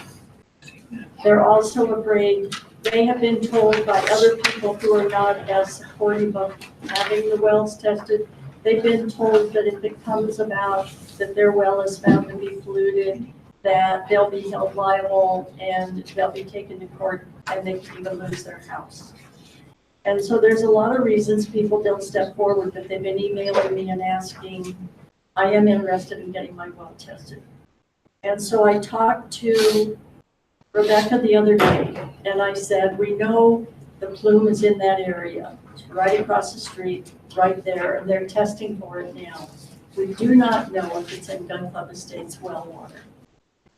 We don't think that we should go forward not knowing. And the WSDs, Dave can add to this and tell you his version, but they put in some nested wells close across the street from Gun Club Estates. And the point, as far as it was explained to me, was to see if the plume is moving towards those wells in Gun Club Estates. And what a lot of the people in Gun Club Estates told me is they don't want to know if the plume is moving towards their well water. They want to know if it's there. And so this is a monumental undertaking. Back in the 90s, the EPA approved testing 2 wells out of each subdivision. Gun Club Estates, Thunderbird Estates, New World West, and down to the south in Dove Hill. And they tested 2 wells in each, and there was no contaminants found at that time. And what we're asking now is, would EPA and the WSDs consider maybe choosing some wells that are in that Murphy Creek drainage. Murphy Creek drainage line goes right up, right through the back part of Gun Club Estates and on down towards Gun Club Road. Could we pick out 2 or 3 pertinent wells in that area and have them tested the same as they're testing the wells on Jewel, 2 wells, the Ing well and the Reed well on Jewel, and have them tested intermittently? This letter from Mr. Cotton, he makes a suggestion of testing it a couple of times a year. Would that be possible? Could we think about that? And if people are still interested, would the EPA consider doing that for Gun Club Estates? We think it's pertinent. Our technical advisors have said they think it's pertinent. And then to build on this issue of private wells, Jennifer, I'm sorry, I had to go ahead with my copies because I asked you if you could get me a copy of the letter that Jimmy Compton, he lives on Piccadilly, Highway 30, Gun Club Road, wrote to Les Sims at EPA back in 2014 and asked the EPA if they would test his well because he's on the confluence of Murphy Creek, Colgate Creek, and Colgate Creek and Cold Creek. And he has a 50-foot well. And we were very worried about him. And so we asked him if he would write a letter to EPA and ask EPA to test his well. He did so on June 8th of 2014. And what we have here, and it looks like a lot, I'm sorry, but it is the basic history. So we have Jimmy Compton's letter where he asks EPA to test his well and why. And then we have behind that an email and the chemicals of concern he asked to be tested for, including tetrahydrofuran, which is a chemical, of signature chemical from Lowry. And then we have a chain of emails between Lee Pavanka and Les Sims, in which Lee Pavanka state asks Les EPA to test because he's concerned, and he gives all of these reasons. So this is that email chain. And then this marker that I have here, the purple, this is from Tim Shangra, EMSI, that is the WSD's contractor. And it states the nearest registered groundwater well, the Compton well, that could be impacted by the Lowry dioxane plume is approximately 9,500 feet down gradient from well MW144WD. Consequently, the Compton well should not be impacted by the Lowry dioxane plume. This didn't set too well with our group, with the citizens, and we asked our technical advisors to please do a calculation memo on the 1,4-dioxane natural attenuation rate calculations. A lot of words. You're not all going to want to read through it, but they did the calculations and did a calculation memo. I'm going to pass this out to members of the CAG. And we still believe that Jim Compton needs to have his well tested, but he's so angry over being turned down and no one caring that I doubt if he'll let anyone near his house. He's very angry about this, but we believe it's still an important issue, and we still believe there are shallow wells between Louder Landfill Superfund site all the way down to Sand Creek that have been impacted. I don't expect any response on this tonight, but I would like to ask that a meeting be set up part of our next, another CAG meeting, that we can discuss this, and you can have time, the techies can have time to look at this and see what you think, and see if we can't rethink who needs to be tested and who doesn't. Because there are many 40 to 50 foot wells between Yale Avenue and Piccadilly and Highway 30. So I'm going to hand this out, and I would like Linda to think about how we can have a meeting to discuss these kinds of issues. Okay. So I'll pass these around, and I've only got 20 of these too, and I will keep one copy here. And anybody that would like to read my copy, you're more than welcome. And if you have any questions, now's the time to ask. I don't have a question, but I think I'd like to add another thought, just as people are looking at this information and digesting it and thinking about what next steps might look like. EPA, as you've seen in the 5-year review, and I think as you've heard in our discussion, is also very interested, as your TAG advisors are, in delineating vertical and lateral extent of that plume. And there are different ways to approach answering that question.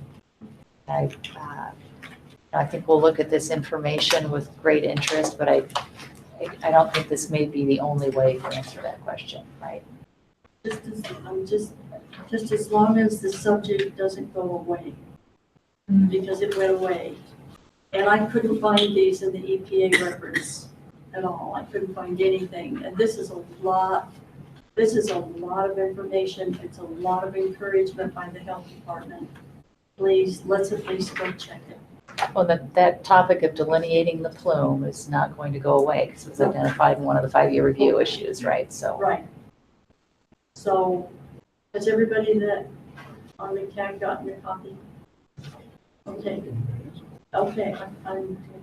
Does anybody want a copy? Do you have a? I've got some extras here. That's great. You've got spares. Anyone who is from any community members just give people a chance to weigh in, to ask questions, to make comments. I want to say comments, going into a few meetings, these were, I want to say meetings for the residents, not for, there were a few experts there, a few people.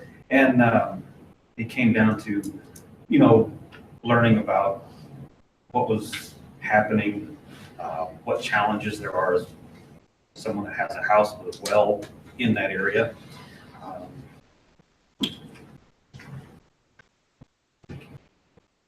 Hard to know my thoughts together. It's my day off.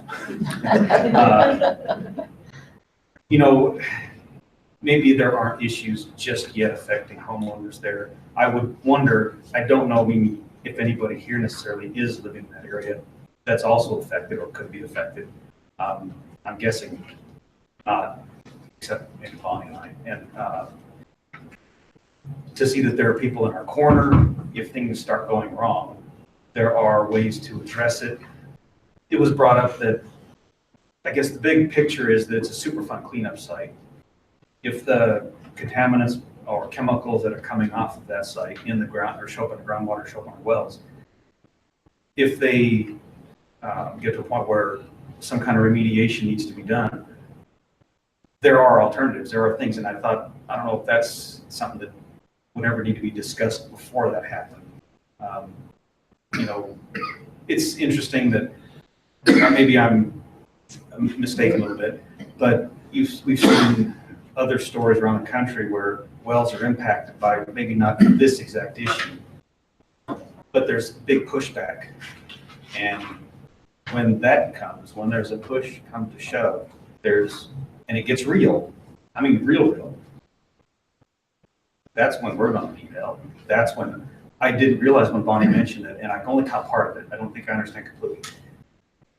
When a homeowner says, hey, I've got problems, I've got chemicals from the well tests, and the homeowner can be sued, or can be, or, I understand. That's the rumor. Okay, I didn't realize. There's a group of people in the area that deny that there's any Superfund waste coming down Woodley Creek.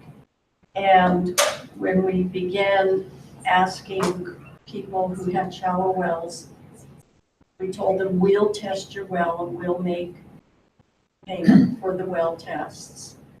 And a number of people who didn't want this knowledge out there started the rumor with some of the people, if you get your well tested and there's chemicals found, you can be sued for the cleanup.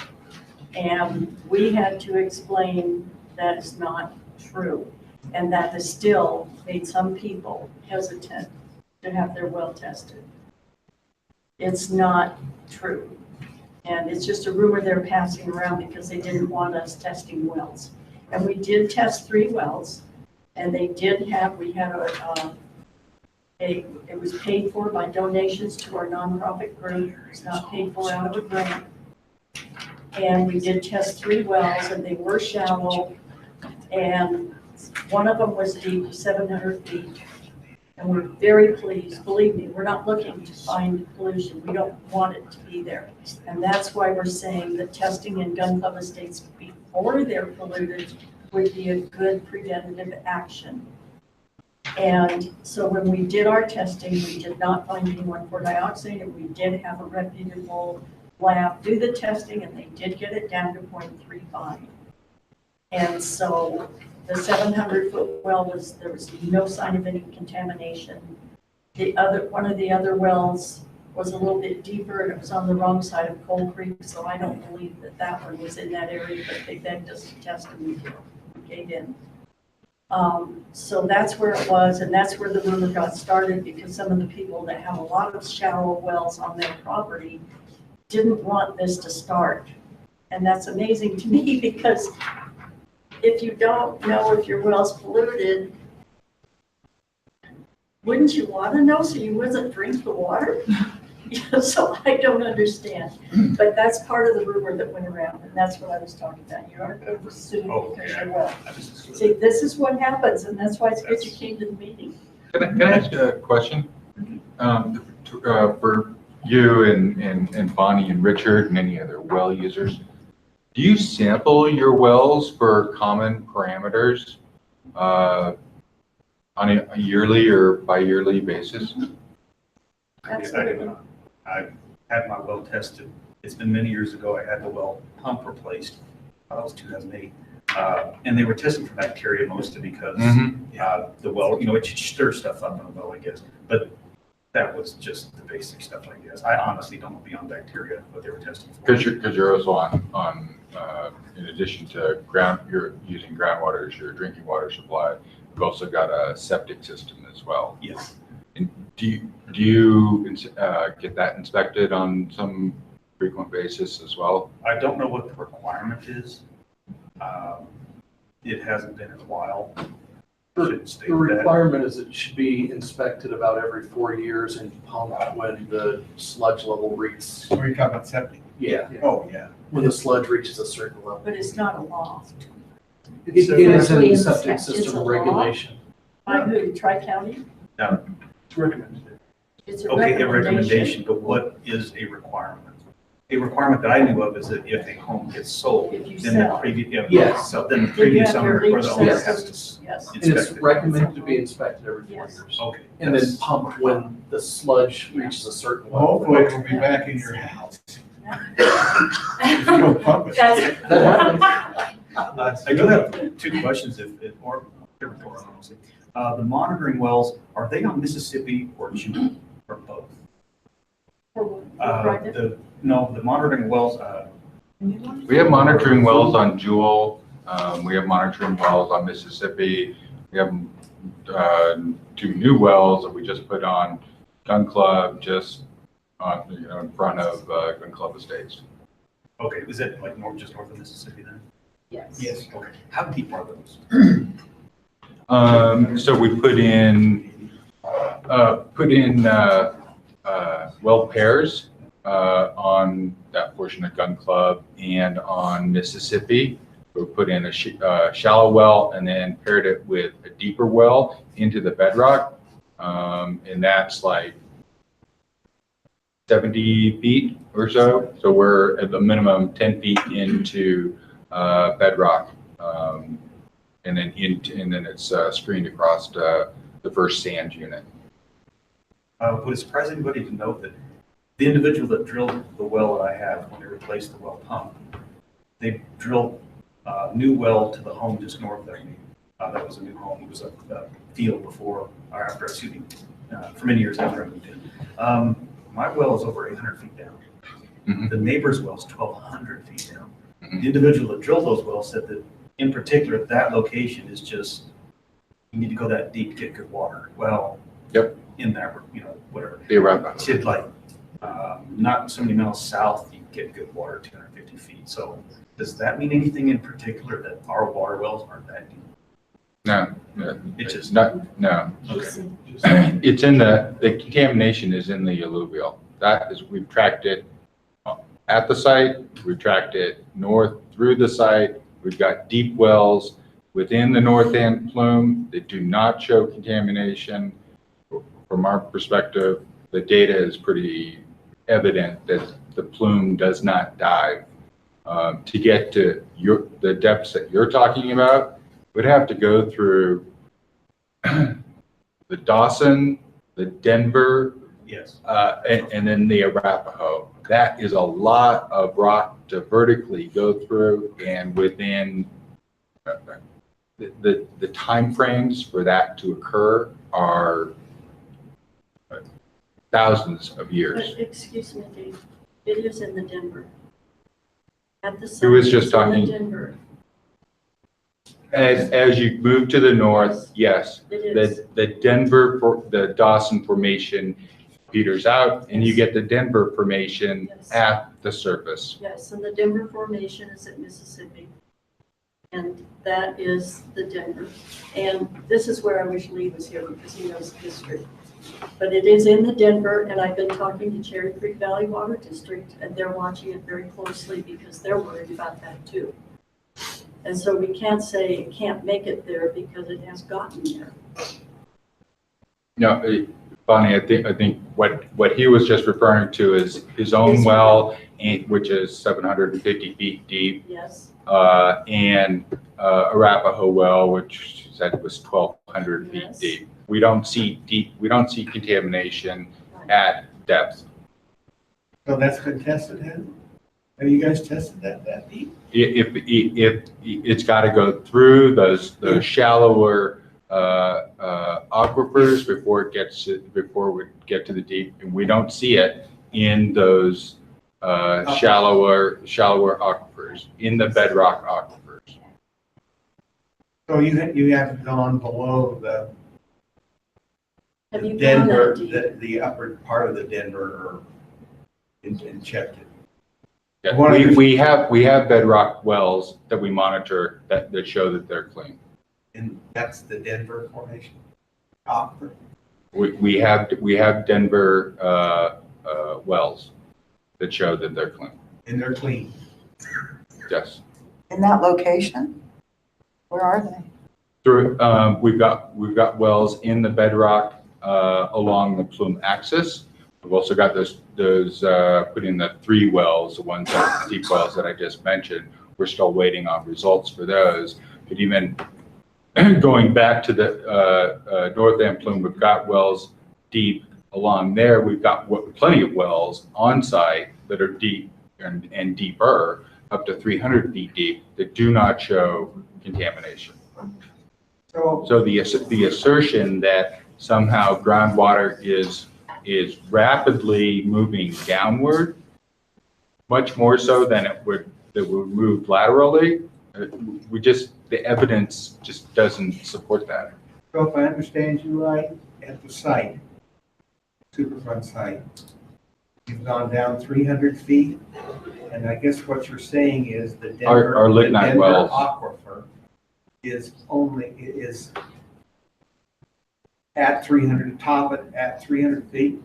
Because that's the only way you can check the water quality. I'll just add a couple 2 cents. This is an extremely difficult conversation to try to have verbally without maps. Yeah.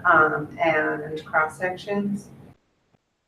The other thing is naming formations like the Denver and the Dawson and where one peters out into another. That's a human construct. That's not a bright line in the environment. And so that's also a tough way to talk about it. So I might recommend that this conversation be better had with maps, cross sections, and really looking at depth and depth ranges, sediment types. We can talk about the names too, but it does get really confusing. I am really glad you said that, and However, can I just make one point? We who are on well water know what water table we're in. Legally, yeah. And we do. Depth, yes. We do. I will say that not as a challenge to anyone's knowledge, but I do personally think that to have this this is a conversation that probably should be had with maps where everyone can follow, even those who aren't well owners and aren't. I think that's a good idea. So, okay, so it's only kicked in because we actually have. I know. well here. It's all Well, your I fault. guess my question is, this is a citizen question you. that we will keep coming back to over and over, of course, because it's the heart of the matter. Yes. And so is this a conversation people want to queue up to have in a more structured visual way sooner rather than later? Obviously, it's going to be part of the monitoring, as monitoring results come in. Well, and one key piece of information is the 3D visualization effort that we're undertaking using the synoptic, which means getting a bunch of samples all at the same time so you can connect the dots and say, okay, this represents a snapshot of what we're looking at across the board at the same time. That's going to be really helpful for this conversation. We're still a little ahead of that being worked out and that tool being ready for use, but. Would that be a good, I can imagine when there is something like that available, that would be a really good way to just spend the whole meeting. Yeah, definitely. Yeah, I don't think that we need to talk like this at every meeting. He was asking specific questions and he got some, and it went a little deeper maybe, but we need to talk about what is known at the site. And we do know that the Denver has been impacted, and I think that's important for him to know, to add to his basket of information. And I don't think we need to worry about having this kind of a conversation again really soon, because as we said in our pre-meeting, we're all waiting anxiously for the 3D visualization. And as Dietrich said, they're going to start looking at the site-wide groundwater monitoring plan that's got to be updated and everything. So we'll see a lot of things then. And if he comes to those meetings, we'll have some more in-depth meeting talking, but we'll have maps then. So Margie and Tom, and then we need to wrap up and make sure we know what we're doing next month. So. Something I'm just a little concerned about that I heard tonight is it would take 1,000 years to get to whatever location. And the reason I'm concerned about that is because years ago it was said that it would take 200 years for any contaminants to seep out of the landfill site. And it was like, I don't know, 15, 20 years, 10 years. Yes. So I can't put, I don't have a lot of faith in those kinds of projections. Just I would say put no faith in. I think he was just being illustrative rather than technically specific. I kind of like to add to that, and that I want that discussion sometime. I think it's great. I think it's an excellent idea. But not only I would like you to maybe bring into that discussion what other studies have done to evaluate the rate of downward flow, especially in relationship to a plume that's at least 3 miles out. What rate of downward flow would you expect? And if it's not going that far, why aren't we going that far? Or are we, and also take into account whatever effects the injection has had on the dilution, if you think there's a dilution, to maybe give you the impression that 70 feet down, there's nothing more. Maybe it's been pushed way even down further, or even out further. And come back and talk about the plume a little bit. When we, according to the 2008 recommendations or guidelines for pump and treat systems, they say that you should delineate the plume by the MDL levels and above, and make another area where you delineate, or maybe say the PQL levels, and then you make another wider delineation of the plume to the MDL levels. And then you put a sentinel well beyond all of that to be able to pick up if anything goes out of the MDL levels. And to date, we don't have a sentinel well. It's been explained to me, as I understood it, that you don't go further out. You don't take a big jump out beyond, small increments to know whether or not you really should go further out there. That I understand when you're evaluating or making the map of the MDL level. But it's also said there should be a sentinel well even beyond that. And maybe that sentinel well could be far enough out to maybe be beyond the dilution, and to maybe answer whether or not there's something in like what's his name, Compton's well, might be affected. It sounds like it would fit under a topic of considerations and approaches to a monitoring well network and characterization, which would need to include limitations of monitoring wells, what we know from those data, what we can expect to learn. Sounds like it might also be informed by the 3D visualization model, because that should predict, based on data, it will show where we know we have contamination and predict. Doesn't predict, it illustrates. Illustrates, Yeah. thank you. Yes. Because there's a ton of data and it's really hard to put it all together in a way that you can kind of consume, but the 3D visualization is a good tool. Okay, so, and it does sound like those are two very related topics, and so I've captured that. In terms of, I think this segues us into what our upcoming topics. Obviously this is a key one. This is like the key, this is the one that people have been really focused on and anxious to talk about. When is it, so the 3DVA, is there any sense of when that will be ready to talk about, when this conversation would be likely to be appropriate and timely? I think we have a better estimation next month. But Yeah, okay. we have some meetings scheduled for the Between now. upcoming weeks Okay. with our contractors and with WST's contractors to kind of talk about, because they're running a comparable model, and EPA is running a model, and we're comparing them and making sure our data's, where sort of provides a check on utilizing the data in that way. It's a QAQC, which is quality control, quality assurance, quality control, ensuring that it provides a cross check that data's being interpreted. Yeah, so after we go through those discussions, we'll have a better idea of like when it would ready for comment. So so in terms of if we have, the meeting in March would be March 21st, that's the third Thursday. I know that Linda's dad turns 80 that day and you're Yeah, I'll be in Indiana, so he he only turns 80 months, so. That's an important event, that's raise hand. So the question is, are there things that people would like to hear about, talk about in March that make sense time-wise? And I think Sarah's available, I think David and or Steve would be available. Steve's turn. Steve's turn, Steve will be here.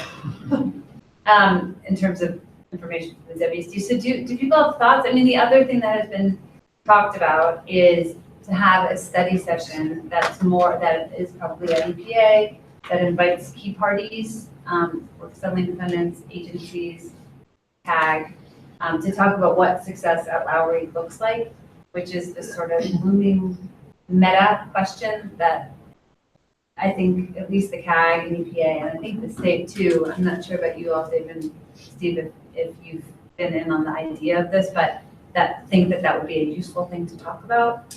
And so that could also happen instead of a CAG meeting, could be a work session or an addition. So what are your thoughts? I'll toss out one other idea, and I don't have it in front of me, but whatever the topic is of our technical meeting on the 6th, would there be anything coming out of that meeting that could be shared on the 21st? Yeah, I mean, if the WCs wanted to give a summary of the technical information, like where things are in the workflow or something for the group here, so they understand. I mean, there's a lot of work going on, and we have multiple contractors, and you could just see here within EPA, there's over 6 people just within EPA working on this. And I've been working full-time almost every day since November 1st, and my other side is being neglected terribly. But data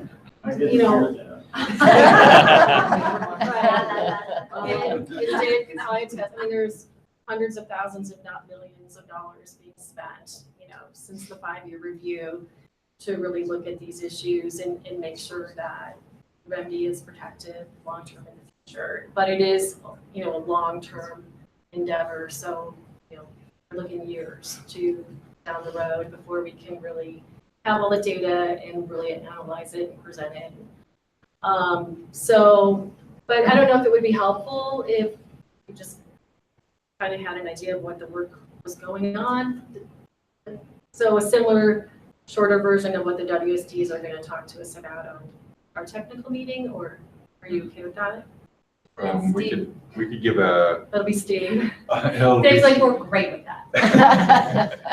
And I hope it's like a 3-4 hour long CAG meeting. Yeah, I mean, if you want to, we could just kind of go line by line over the 9 issues and kind of post, what's the due date now, just let's change them, what progress is being made on, what's being done on each of the line items. Would that be, just opening up to people on the CAG, would that be valuable to do in March? Would you rather wait till there's more information in terms of some of the results? Well, it might help just for CHAG advisor planning. Yeah. Yes. If you had some expectation, anticipation of when different deliverables are going to come in throughout the Right, because one of these things you said Dietrich was interested is the updating the groundwater monitoring plan. However, on the workflow, I mean, that's at the very end because we're collecting all this data, learning what's happening, and we don't know how we need to optimize the groundwater monitoring plan until we have all that in place. So, I mean, that's just further down the road. It's important, but we need to have. Yeah, that's a good point. So it would help sequence work as well as schedule work. Yeah. What are your thoughts? So help me understand. We're talking about all these different things here, and that's fine. Whatever the group decides is fine. But we have 2 issues here, the guidance on the capture zone. Yes. And I don't know if we're going to have our work session on what the success look like, or if you're going to plan a special meeting down in EPA when we come like we did the last work session. I don't know where that fits in.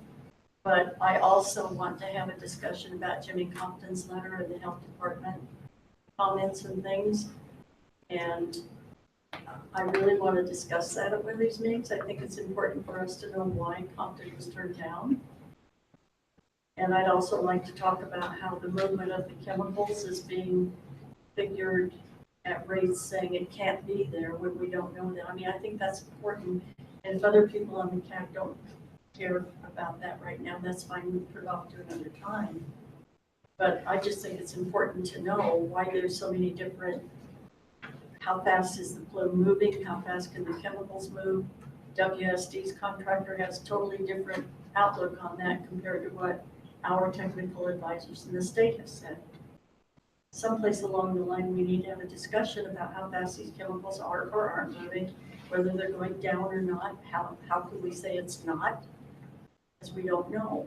Is that conversation the conversation that is part of what you were just talking about in terms of looking at? I think when I was looking at what Bonnie just said. and yeah, and the analytical limitations to trying to undertake predicting rates over long distances. I just think that's very good. Yeah. So would a general hydrology conversation or short course? Because, I mean, I learned a word today that I've never seen before and I can't pronounce it, the answer. Oh, yeah, you can tell what that is, like. Well, before you tell us what that is, because I want to let people out of here, I feel like, I mean, you all have talked about wanting to understand more about the captures and analysis and how EPA thinks about it. I have also heard from EPA that it may not be timely yet to talk quite about that in terms of how it's being applied at Lowry. So what? The captures and analysis. I mean, there's a general discussion, but to actually. I think it's people want to know more about more application, specifically. Right? Or do you want to know like general or more specific to the actual application at the site? Because there's several extraction areas on the site. And right now we're looking more at the boundary barrier wall, but we were having discussions with the WSDs in the next couple of weeks too about like coming up with a planning document, those areas. So we're still having discussions on things. So. And that guidance provides a useful reference in a lot of utility. It's just not a one-to-one fit for a containment system and that involves features that are not extractive, like the barrier wall, how to handle that. That's a more complicated system. I'm sorry, I'm zoning out. Is that on the capture Time to zone do that. study? Yeah. The question, yeah. Okay, on the capture zone, our technical advisors definitely want to be involved in that. And it's really important to CAG people because it's been recommended in the 5-year review, and we'd like to understand better why the EPA at this current time isn't thinking it's valuable to the process. Okay, I think that is a misunderstanding or a miscommunication. Okay, So let's, that's maybe why we need to talk yeah, about it. exactly. And it seems like there's some limits in terms of how much we can talk about in terms of applications to Lowry, but there are some things that can be discussed. There's specific details that haven't been sort of totally figured out. But generally I think it the can- general discussion. Okay. Well, let's face it, you cannot answer every one of our questions at this next. And we know that. But if we can come along to better understand why we're going in certain directions, that would be a big help. Okay, so it sounds to me like there's an interest in a March meeting. There's, given the limitations, and that it would include some version of updates from the work study defendants, given that they will have just presented those updates at a technical meeting. It will include the capture data analysis discussion. It will include anything that people can speak to regarding what Bonnie asked, regarding the well and or this broader question of rate. I don't know that the broader question of maps and rates will be ready, but there can be some discussion. As a hydrogeologist approaching, characterizing that level. Yeah. And then And then in the meantime, so let's do that. We'll put out a draft agenda, and as usual, CAG community members, you will talk amongst yourselves, and we'll see if there are other things that can be done, knowing that Linda won't be here. It's going to be Rebecca's last day at EPA or something that day. I think I'm clocking out at about 5 p.m. that day. One more CAG meeting. So we may not see you. We may not see you at the next one. Let's not plan on that. And, but before you leave, we are gonna schedule this meeting, this work session on what is successful. We're gonna have that before you leave. Yeah, Because that'd be great. you. That's good. We're glad So, for that. so stay tuned on that, and that will be a smaller gathering. Yeah, and it's great, but like we were talking about having smaller, we really want everybody to come. We'd even like WSPs to come. Well, It's an important subject. We'd like to hear everybody's thoughts on this. I think the Works on Independence, the state, EPA, the CAG will all be invited to that discussion. Excellent. Yes. Okay, everybody, see this group in a month. Thank you for coming. Thank you. Thanks, Laura. Oh, Dave, we'll get to hear this gentleman across the way talk.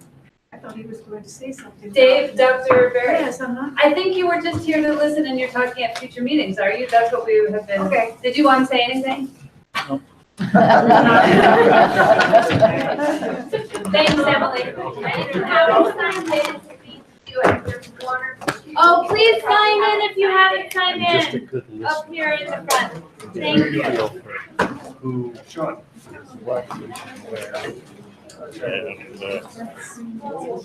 That meeting's on your calendar.